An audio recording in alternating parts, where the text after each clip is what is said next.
លោកអ្នកនាងនឹងបងប្អូនជាទីមេត្រី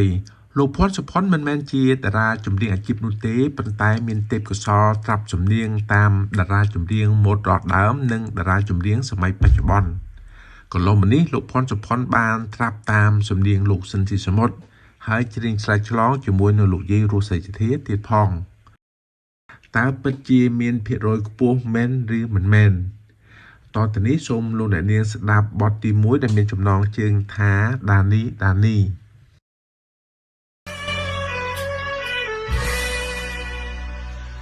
ដាវីឈុំសិនប្រលឹងឈុំសិនប្រលឹងពុំខឹងនឹងបងព្រួយបងមកសារភាពហើយណា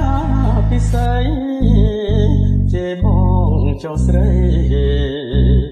ត្រែនអវជ័យគឺបងនឹងបងខំទុំចិត្តមិនហ៊ានណាស្ម័គ្រដែរតែទឹកមិនបានលងប្រាំដូចមានកម្មពីបងខ្លាចជាប្រងខំក្បត់ភរិយាក្បត់ទាំងភូមិបងគឺជាអ្នកសាងបាបមែ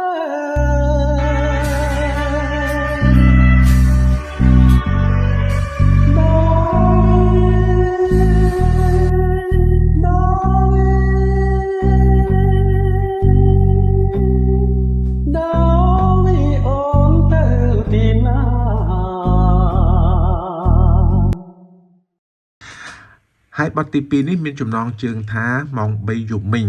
ដែលលោកភ័ណ្ឌសុផុនច្រៀងត្រាប់តាមសំនៀងរបស់លោកស៊ិនស៊ីសមុទ្រ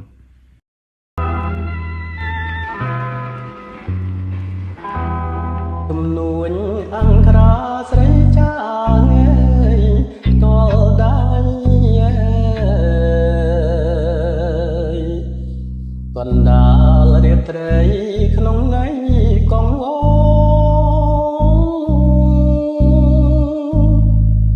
រៀមបានយល់នៃការក្តីអន់ទល់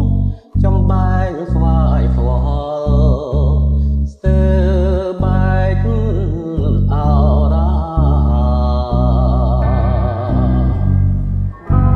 អក្សរាចែងថាស្នេហាត្រូវប្រ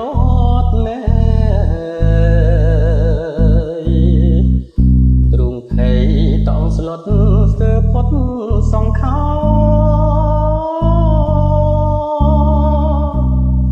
តាំងពីពេលនោះទ្រង់បងខ្លាចសាចាប់ណែនអរ៉ាហើយបទទី3នេះមានចំណងជើងថាជូតទឹកភ្នែកទៅអូនជូតទឹកភ្នែកចេញទៅប្រ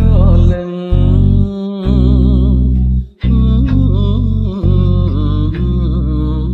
ខាងដល់ណាសូមតែអូនមានមេត្តាបង្ហាញភក្ត្រាមកគ្រប់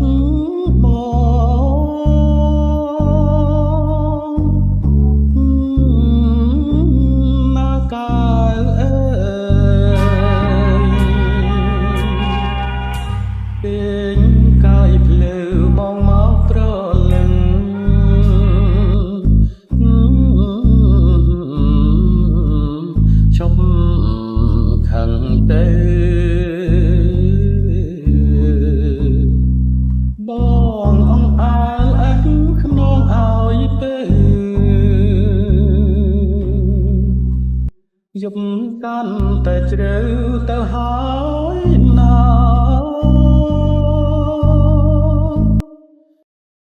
ហើយបទទី4នេះមានចំណងជើងថាអូនទឹះតោះរឿងអ្វី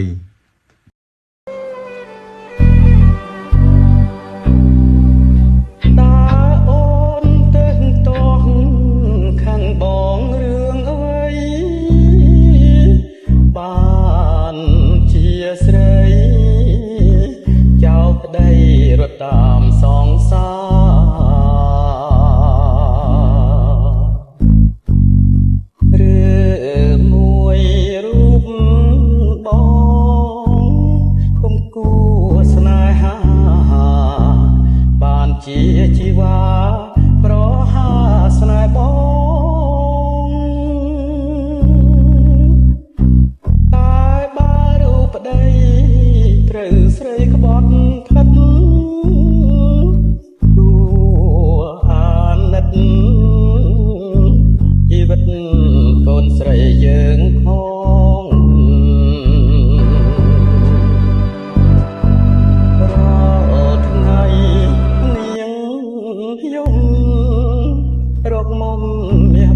ហើយបទទី5ចុងក្រោយគេនេះមានចំណងជើងថាមេឃអីកុំភ្លៀងដែលលោកផនសុផុនច្រៀងធួត្រាប់សម្លេងតាមលោកស៊ិនស៊ីសមុទ្រ